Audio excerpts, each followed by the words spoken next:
Hello, well welcome back to the Cat and Ferret. And now the summer is practically on us. We all love the summer, great, can't wait for the summer, spend more time with your animals.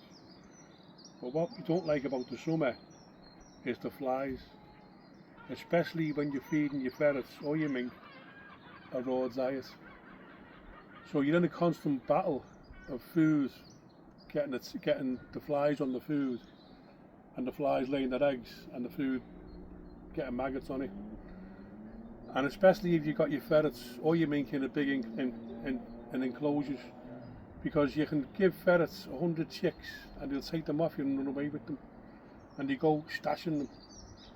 And we're having our ferrets in an enclosure. It's impossible to find where they've gone and stashed the chicks. So what I've come up with is a method to stop the flies, and this is it. Very simple method really. Just a box, plastic box, airtight, where I've cut a hole in it. I cut the hole out with a hot sharp knife. So the ferrets go in, eat the food.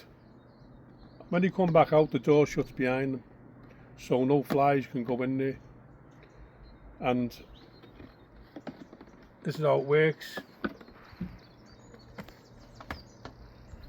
I put a divider here, like a bit of just a divider, so the dish locks into place. So when you put the food in, the dish can't be moved about, because what can happen is, which has happened, is the ferrets will sometimes push the dish around, sometimes maybe even tip it over, and it could land under the door, and that way the flies are going in.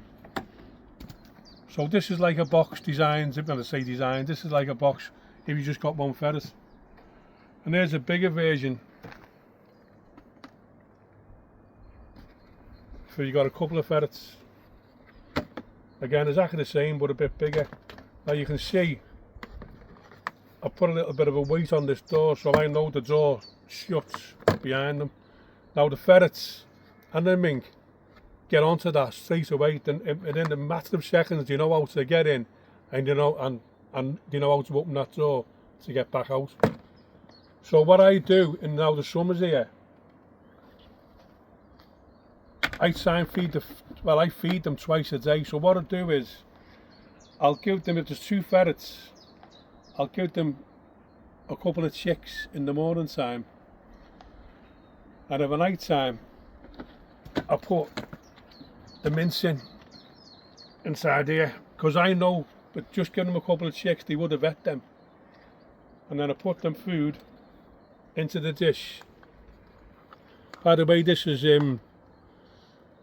chicken and salmon mince what I've got for them here, and all to do is tip that into there,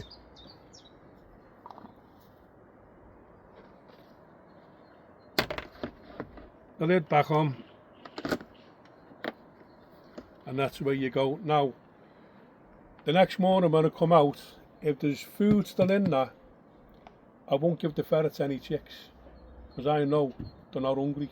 They're just going to be basically stashing them chicks again so the flies can get on them.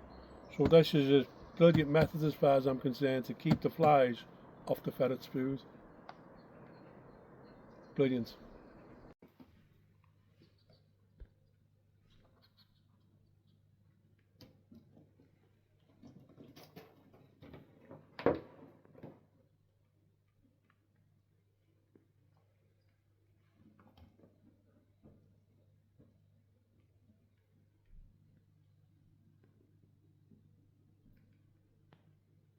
So this got put in last night, this mince in with the polecats. Now